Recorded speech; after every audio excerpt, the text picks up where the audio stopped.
Hey guys, I'm with Harpal today in Leicester. How's it going? Sunny yeah, Leicester? It's good. Yeah, it's good. Sunny for a change, yeah. It is, Great. yeah, we're very lucky. Yeah. And I'm really impressed with Harpal because he started doing property pretty much full-time October of last year, Yeah. which is about only 6 months, Yeah. 7 months? Yeah, about 6 months. yeah.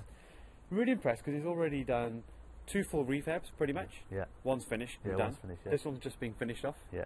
You've got a third one about to start. Yeah. You've done a lease option already. Yeah. That's really impressive for someone who's just started off, right?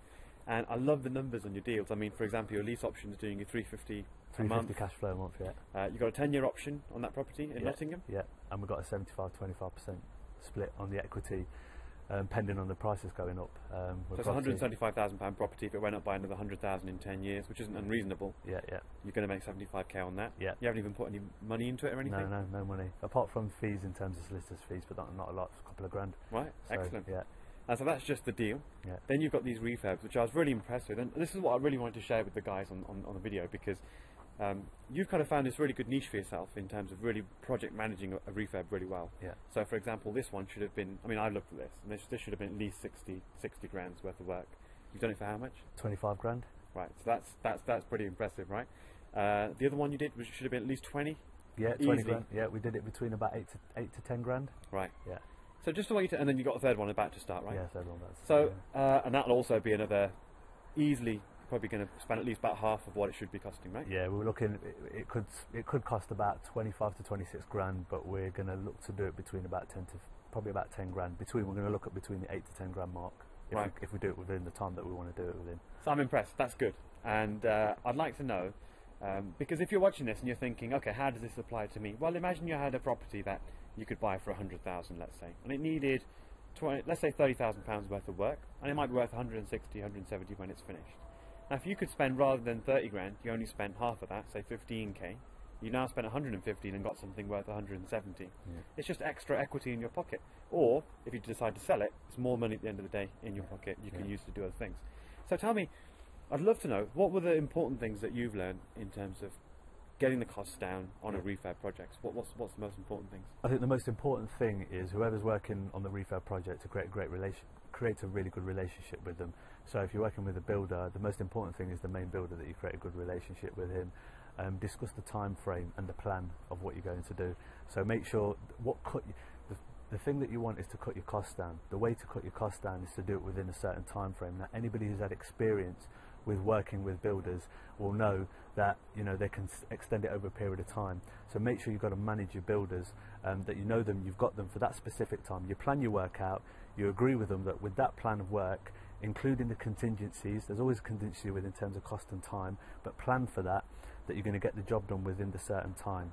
Okay, if you do it within that time, that's how you're going to cut your costs down. I know you've got a system, you've got a spreadsheet that you use. I've got a system that I do. Yeah. That's very important, isn't it? Yeah. 'Cause it allows you to track how things are going and everything. Yeah. Also, eBay. I know you use a lot of. Yeah. So, for example, if you're going to get a kitchen unit or a bathroom unit, you can get a lot of your stuff off of eBay. Now, if you're not too sure in terms of prices and what things cost, involve your builder in that process.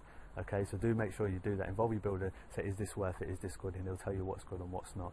He might look at the spec of things. There's all kind of things that you might not know, but you can get things so cheap on eBay if you look and spend the time. You got a kitchen for something like 300 quid? Yeah, I've got a kitchen for about 350 quid.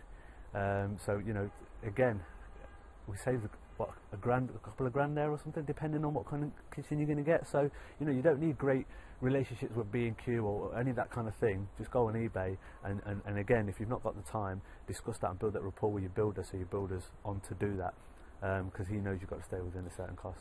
One thing I did like, which is very unique, I mean, those two tips, I think a lot of people would have thought about that and maybe tried it. Well, this third one I thought was really good, the one where you're helping the builder actually generate business by doing work for you. So how does that work? Well, you'll find that a majority of builders that you're going to work with in regards to investment properties, your bread and butter properties, say for example, the type of builders you're going to get are not really going to have a portfolio or any kind of strategy to promote themselves.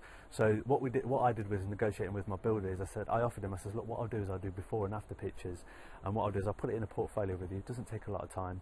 and you can use that as your as your promotion tool, say for example. Because your background isn't kind of promotion. And yeah, promotion, marketing, and all that kind of thing. So nothing fancy. It's really simple. You don't even have to have a background in promotion or marketing. It's just a simple idea. I'll tell you what. I said with my builder, let me do before and after pictures. When people see your work and they can almost touch and feel it, they know what you can do.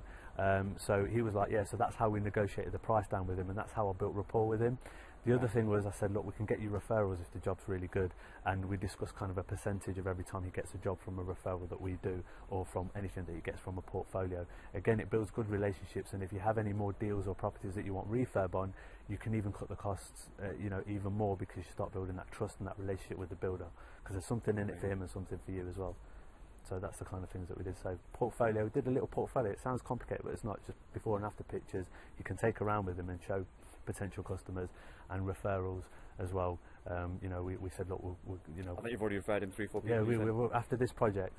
During this project, towards the end, because we had people, some people coming to see the work, and we offered that if you want people to come and see your work, especially if it's your home, it's different. But if it's an investment property, just allow him to kind of let people see what he's done. It's good for him as well.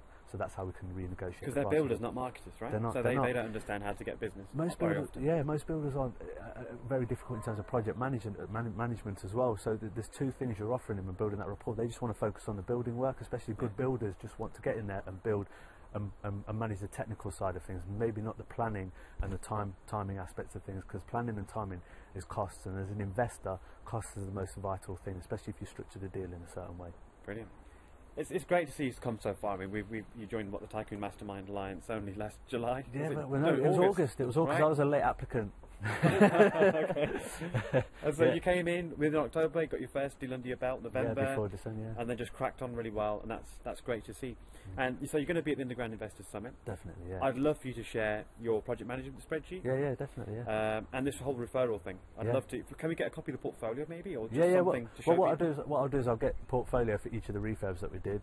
I'll get spreadsheets if people want to know the figures, and I'll do some kind of tips sheet or whatever you want to do, and how I did things, so you can physically see what I did on paper and how we physically cut the costs down. Brilliant. So I can do that for you. So that'll be great. Thank you. That's really kind of you.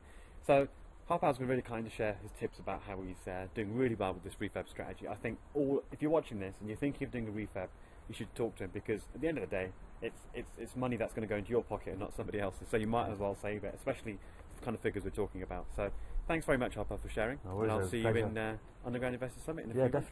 Definitely. Okay. No, thank you for having me.